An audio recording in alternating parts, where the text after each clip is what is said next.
Jokowi menetapkan pembubaran Adanya BPBATAM. dualisme pemerintahan Menko di perekonomian klarifikasi pembubaran Pembubaran BPBATAM. BPBATAM dinilai tidak telah membubarkan BPBATAM sudah tepat. Assalamualaikum warahmatullahi wabarakatuh.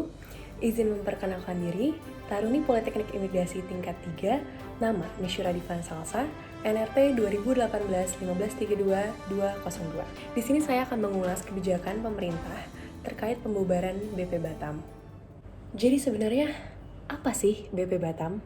Pada awal tahun 70-an, dengan tujuan awal menjadikan Batam sebagai Singapura Indonesia, maka sesuai keputusan Presiden nomor 41 tahun 1973, Pulau Batam ditetapkan sebagai lingkungan kerja daerah industri.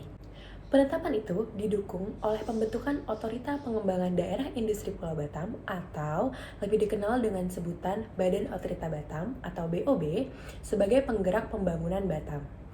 Seiring berjalannya waktu, BOB bertransformasi menjadi Badan Pengusaha Batam atau BP Batam berdasarkan Peraturan Pemerintah Nomor 46 Tahun 2007 tentang Kawasan Perdagangan Bebas dan Pelabuhan Bebas Batam. Mengutip situs resmi BP Batam mempunyai visi menjadikan kawasan Batam sebagai kawasan ekonomi terkemuka Asia Pasifik dan kontributor utama pembangunan ekonomi nasional. Dengan pembentukan BP Batam dengan visi dan misi yang jelas dalam pengembangan Batam ke depan, diharapkan dapat memberikan kepastian hukum kepada investor baik asing maupun lokal untuk berinvestasi di kota Batam.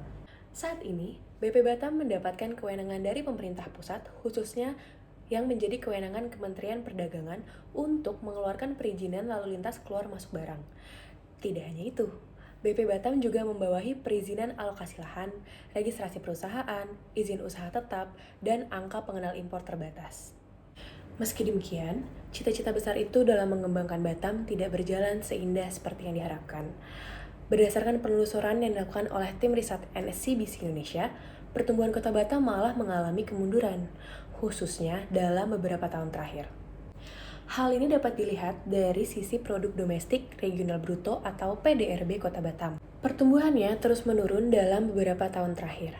Pertumbuhan ekonomi Kota Batam hanya mencapai 2,19% pada tahun 2017, melambat drastis dari capaian tahun sebelumnya yaitu sebesar 5,43%.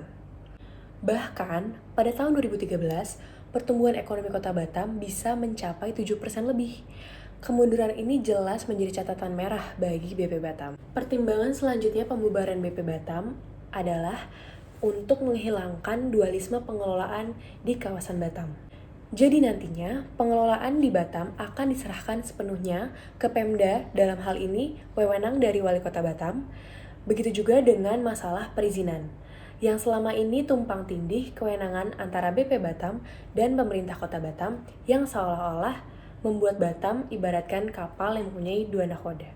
Alasan-alasan inilah yang membuat Presiden Jokowi merasa perlu untuk mengeluarkan kebijakan untuk membubarkan BP Batam. Dalam mengulas kebijakan ini, saya menggunakan metode analisis SWOT, yaitu strength atau kekuatan, weakness atau kelemahan, opportunities atau peluang, dan threat atau ancaman. Yang akan pertama kita bahas adalah strength atau kekuatan. 1. Mengerucutkan dualisme yang selama ini terjadi menjadi terfokus pada suatu kewenangan saja. Lalu menyelesaikan permasalahan akibat dari dualisme dengan mengubah free trade zone menjadi kawasan ekonomi khusus. Yang ketiga, meminimalisir adanya mafia lahan di BP Batam. Dan menaikkan pertumbuhan ekonomi di sektor industri.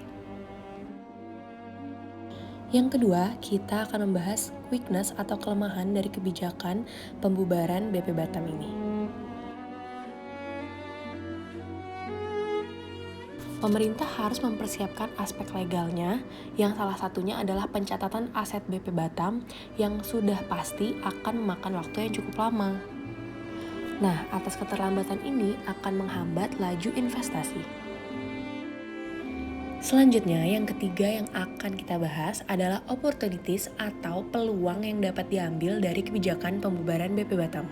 Peluangnya adalah adanya percepatan pengembangan Batam karena wilayah ini memiliki posisi strategis yang bisa dikembangkan secara maksimal dengan kebijakan yang tepat, sehingga diharapkan menjadi kawasan ekonomi yang mampu menarik investor.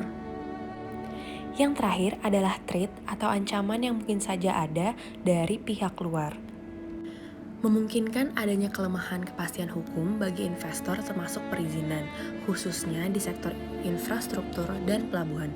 Hal ini mengakibatkan investor akan ragu untuk melakukan investasinya. Sekian dari saya. Wassalamualaikum warahmatullahi wabarakatuh.